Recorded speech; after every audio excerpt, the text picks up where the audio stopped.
Hello, welcome back to Quiet RC. I'm Rob. Today we're doing something a little bit different. We're down here in the shop and we are going to do a Tamiya TT-02 chassis build. This is one of the most popular on-road chassis that you can buy and actually build yourself. I'm a big proponent of building your own RC. A lot of times there are questions that pop up on various forums or things that I hear, and sometimes I just think to myself, oh man, if they had just kind of like built it themselves, they would probably know the answer to this. So we're going to go over how to build the TT-02. We're going to go over some of the things you need, some of the nice things to have, and then we'll go from there. It's a really rainy and dark and gloomy day here in Indianapolis, so perfect day to be down in the shop doing some work on a car. So let's get to it. Shh.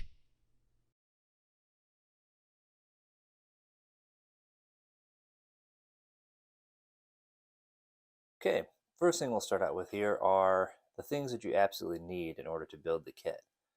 First, you definitely need a number 2 screwdriver, Phillips head. You need a number 1 Phillips head screwdriver for some of the smaller screws. Great to have a pair of pliers. You will need some CA or instant cement for the tires, and I'll show you how to do that as well. And then really need a hobby knife to do some of the finish work. Should have mentioned you're actually going to want a 0 Phillips head screwdriver as well. Some of the nice to have things are an actual set of nut drivers. The kit does provide you with a little T-shaped multi-tool that's super helpful to have, but these are even nicer. Scissors to cut the Lexan. I've done a video on how to cut Lexan with the Lexan bodies with just the hobby knife, so in reality you don't actually need the scissors, but nice to have. Side cutters to cut all of the various parts off of the plastic trees, the sprues. Again, not necessary, but great to have. And then a pair of tweezers. Sometimes there's some little bits that you want to get a hold of with tweezers. Another thing that I should have included in my nice to have is a good hex driver. Now, this one specifically is from MIP. Everybody will recommend these. They are certainly the most expensive ones, but definitely goes by the mantra buy once, cry once, because these will not strip themselves, nor will they strip any of the screws or parts that you're working with. They're excellent. I would highly recommend them. Another nice to have is thread locker. This 242, the blue, will be really tight, but it will be removable. So I'll use it on things like grub screws. That'll keep it in place. But again, not going to stop you from building the kit if you don't have it. This you can get just at a big box hardware store or something like that. This is another nice to have. These channel lock style pliers, great for providing force that's more kind of straight across rather than kind of at an angle. You're trying to pinch some stuff together. Very helpful. I actually also have this little tiny set too. However, these are kind of what I would consider the luxury items to have. Now, what I have here are some Phillips head screwdrivers, but they are actually what's called Japanese Industrial Standard, or JIS. The Tamiya screws, Tamiya being designed and manufactured in Japan, they're actually just slightly off from a number 2. Number 2 Phillips head will work just fine, but these fit like they were just absolutely made for each other. I have a ratcheting screwdriver, but also I have a power screwdriver. Generally, I wouldn't recommend using a power screwdriver unless you've built a lot of these kits. The plastic of the Tamiya kits can be a little soft at times, and if you over tighten them, you'll strip them out, and then you're kind of in a lot of trouble because there's not a whole lot you can do for that. This would be another what I would consider luxury item, shock assembly stand here. Again, not necessarily, but just nice to have. I also have all of my electronics laid out here. The kit actually came with a ESC and also came with a motor. It's also very helpful to have a battery that's at least somewhat charged up and ready to go, because as you're building it, they'll ask you to plug in the electrics, mainly to center the servo before you actually install it. One thing that pretty much everybody will recommend to you when you go to build a Tamiya kit is to actually get a set of bearings just right away. Fast Eddie's a pretty reliable place to get exactly what you need. You can buy stock or bulk bearings from them if you know the size that you need. Tamiya bearings are pretty standardized across their kits, so you can just do that. However, they tend to have the exact name of the kit that you're going to be building, and they'll just send that right out to you. I also like to get these, racing. I believe these are 55 millimeter dampers. They're really reasonably priced. They're a big upgrade over the stock friction shocks that come with the car. Help with handling a lot. To me, instruction manuals tend to follow the same format. You'll have a page just kind of going over what you might need to build the kit. And then we'll usually start over here. As you can see with the TT-02, you have a few different variations that you can do with the same kit on how you want it set up. Generally, that's going to be driven by whichever body set comes with the kit you purchased. I'm not going to do the body kit in this particular video. I have a video on how to paint bodies, and I will be also doing a video on how to apply decals. So you can tune into those a little bit later if you want to learn how to do that specifically. Tamiya kits go by bag number. So it says start bag A. There's bag A. You'll eventually move to bag B and C. Along the way, you'll be asked to grab some bearings. In this case, we're actually going to be using the actual ball bearings that we purchased from Fast Eddie. This is some of your steering components. This is your diff gears. They're not on a tree like some of the other parts. You'll also have for the TT-02 kit all of these parts trees, A through D, as well as the chassis itself. The car, the way it's designed and built is there's actually just a lot of symmetry to it. So you actually have 2 A parts trees, 2 identical B parts trees, and 2 identical C parts trees. You'll end up with some extra parts because that's how the trees are made, but generally you'll be able to kind of find out which parts you need. Now, the instructions don't necessarily go in order of the parts trees, so you'll be going back and forth. So you do want to have all of them easily accessible for the most part, but they will generally go by the bag order. Technically, step 1 is just deciding which layout you're going to do, and that will come into effect further down the road. So really, you start on step 2. As I say, they tell you to start charging with a battery because a little bit further down the line, you are actually going to ask to plug it in so you can center your servo. First thing they're going to have you do is build this center drive shaft with the gears that attach on the side of it. Each step in the manual will tell you what you're going to need for that particular step so you can get it out ahead of time. Also, what's nice is all of these parts on the side here are 1-to-1 size. So if you're not entirely sure which screw you're supposed to be using, you can actually hold it right up to it and it'll be the right size. Same with the bearings, especially since we're going to be going with ball bearings that aren't going to match the picture exactly. You can hold the ball bearing right over this to make sure that you've picked up the right one. I find it helps when putting these little pins in, because sometimes when you see them in there, they'll just slide right out. If you just put a tiny bit of grease on them, that gives it just enough to hold on to so it doesn't slide around on you while you're trying to work. Do make sure when you're assembling this part here with this little pin that this, what they call a spur gear stopper, is actually lined up there. Spur gear is going to come through and seat right into there.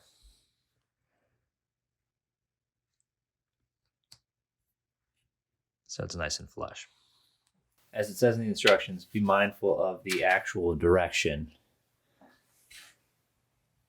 of these upper arms that are going in.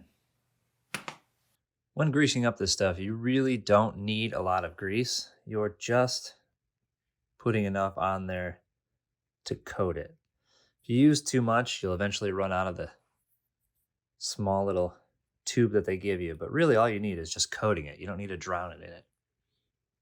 This part right here is what you will use to mount your motor, and the numbers on here correlate to whatever pinion gear you're using. So this pinion gear has a 19 marked on it, so I'm going to use the holes that are marked at 19, and that'll give you perfect gear mesh, so you won't have to worry about that. They do, again, have a one-to-one diagram of how far you're supposed to space out the pinion gear. Once you actually put it in and before you put the cover on, you'll be able to see how well you've lined it up. And you can see I'm just about a millimeter off here, but because that grub screw is accessible right now, I'll just loosen it, put it out to where it wants to go, right there in the center. And we're pretty safe there.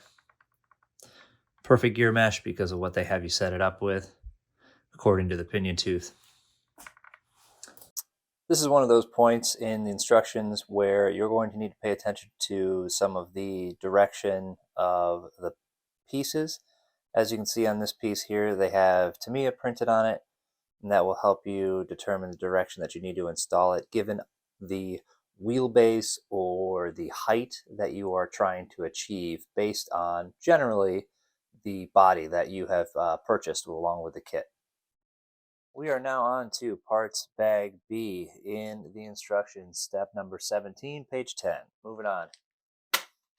We now have the front and rear upper and lower arms, as well as the front and rear skid plates put in. All the differentials, your center shaft, motor is all in at this point.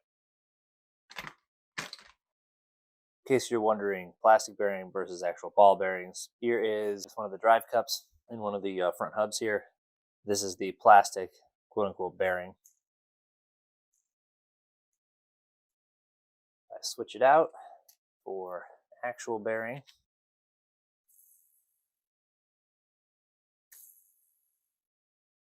There's your difference. Now imagine that multiplied throughout your drivetrain.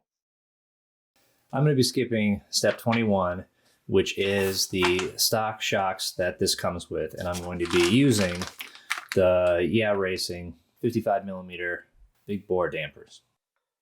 These do come pre-assembled. However, they do not come with shock oil in them. So if this is something that you're going to want to do, you certainly could run these without shock oil, but something that pretty much every local hobby shop will have available to you. I would go with something just middle kind of weight, 45 weight, as just a starting point. The kit does come with different types of mounting. Depending on which vehicle you're going to use it on, you can kind of experiment with that. It does come with different piston size. You can see these have different number of holes in them. The one that it comes with is 4, so that'll allow a little quicker travel. The less holes, the slower it will be, so the stiffer the suspension setup will be. I would recommend taking these at least partially apart, getting a little thread lock on these parts that are going metal to metal. Even when you reassemble them, I would recommend getting some thread lock on top here. I've had these come apart on me because I ignored my own warnings. Anytime you use metal to metal, you're going to want to use thread lock for the most part. So when doing these, you're going to fill it with shock oil. See, I've stopped just short of the top. Then you're going to push that piston up and then slowly pull it back down. And then you'll start to see the air getting out of it. And then you let that sit for a little while, let all the air come to the top, and you repeat it for all of them. So there we have 4 dampers all set up to go.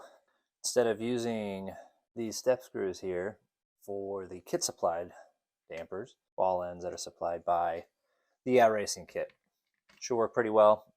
Like I said, they provide some different ones, so you can kind of use whatever you think is best. And there are your dampers installed. Nice little bling on it too, honestly.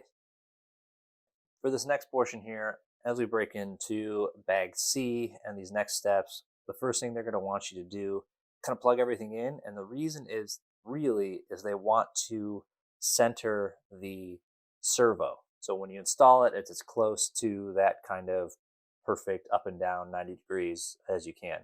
Now you'll see that they kind of have this little diagram here on which screw to use. So you're just going to have to find the right one for you. They give you a bunch of different screws. If you look here, it shows that P4 is Futaba. I can't remember the exact spline counts. Maybe I'll just put in a little text down below for Futaba, but that's the most common.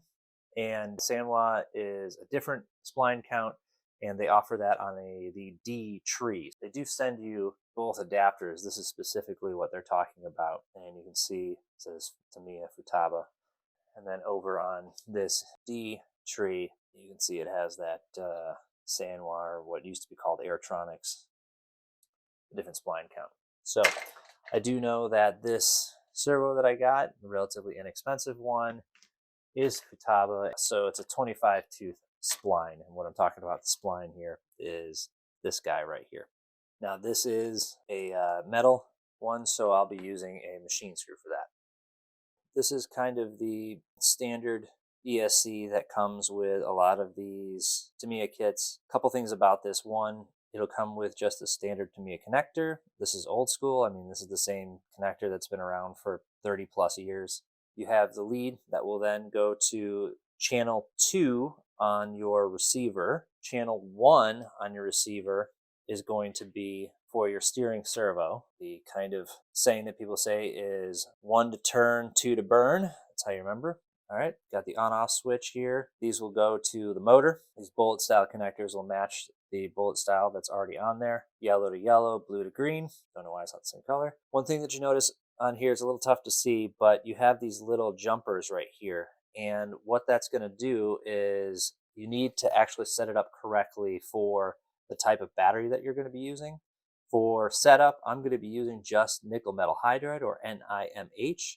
And again, it's a little hard to see here, but that jumper means that it needs to be over covering the right 2 holes as opposed to the left 2 holes. The other setting that you can do from these jumpers right here is how you want it to do your forward, reverse, and braking. For a lot of racing, you can only have forward and brake. So for that, it's going to be the right 2 jumpers covered. But most of the time when you're just out messing around, you're going to do forward, brake, and reverse, because you actually want to be able to stop it without it just going straight into reverse. So what that'll actually do, you'll be going forward, and then you'll brake, and then you'll have to let it come back and all the way fully register in the neutral position, and then you can hit reverse again. The last setting that they offer here is removing the jumper completely, and that'll be just forward and reverse. So if you're going forward, you can jam it straight into reverse without braking. Not really recommended. I have my setup here to get the servo centered, get my radio to bind with the receiver, make sure that the ESC is set up, got it plugged into a battery that's charged. So now we'll turn it on. Already going through the setup to bind the radio. Each radio is a little bit different to make sure that the transmitter and the receiver are talking to each other. And now we'll just test.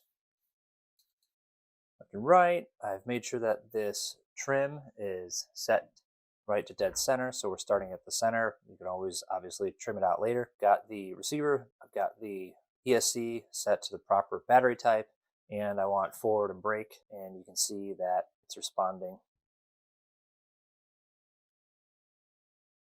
to that. So looks like we're all set up, at least to start here. We can get after it. A couple of things going on here in step 28.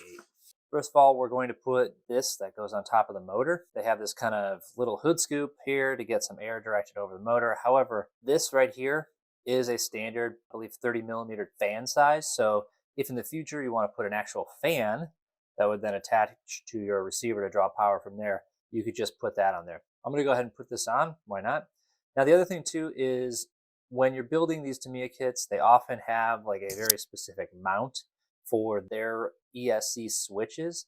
However, I know they've had some supply chain issues like everybody has had, and they don't have their regular ESCs. So they've been sourcing these ESCs, and these are actually like debadged hobby wings. In fact, I think the official name of this is THW1060, or Tamiya Hobby Wing 1060. Same as the Hobby Wing 1060. So anyways, the point is, you'll see that this switch is different from what they show here, meaning the mount actually won't work. Not a big deal. We'll just double side servo tape somewhere else and we can still use it. But just so if you get to this point and you don't understand why it's not fitting, that's why. This last little bit here is installing the electronics. As you can see, I attached the servo from the underside going through here, and because my receiver that I was using for this setup is small enough, I was actually able to fit it all kind of on the tub floor. However, you'll notice in the instructions that it will show you that you can put the receiver just on top of the servo, which is completely fine. This particular servo that I use has a really long cord, which is great for some applications. For this, it's a little bit too much because just creates a lot of extra wire, but you can just cable tie everything together and get it real nice and clean. Obviously, the last bit you do here is you want to hook everything up, you want to test it, and remember that the steering goes in channel 1 on the receiver and the ESC goes in channel 2 on the receiver. This does have an option to use the receiver case. For example, if you were building the Rally version, you might want to do this to protect some of the electronics, but not super necessary. Especially nowadays, a lot of these receivers are waterproof anyways, but it is right here if you did want to use it.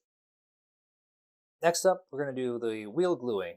I already have a set of glued wheels, but what I do have to show, just so you can see how you actually glue the wheels with the CA cement, I have some wheels for my Mini that I need to glue up, and tires.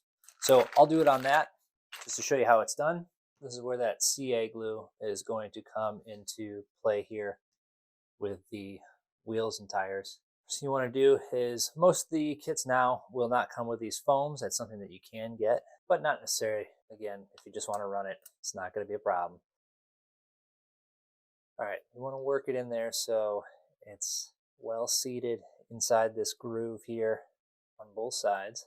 Okay, so what you're going to do then is you're going to work your way around. Just put a little tiny bit of glue in that, work it back in. Put a little tiny bit in, work it in, make sure it seats back in there.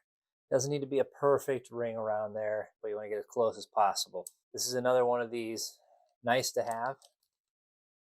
It's a very fine tip that you can put on the end of your CA bottle here, and it'll get it really nice and tight in there.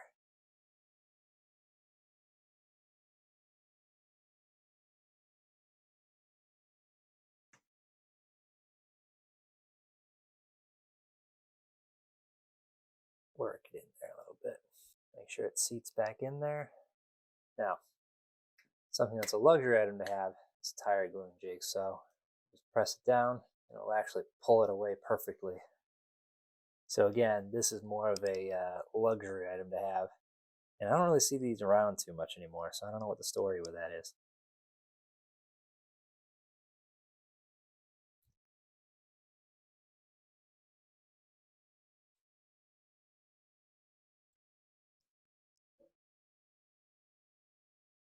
Definitely something that's not necessary to complete the model, but sure is nice to have. So what I'll do is I'll actually go around and do all 4 on one side, and then we'll come back. Then we'll come back and we'll do the flip side. Give this a moment to cure in there. All right, there you have it. Completed TT-02 chassis in the most standard configuration. The regular wheelbase, regular track, regular ride height. We added ball bearings, and we added these oil-filled dampers, which should make it handle a lot better.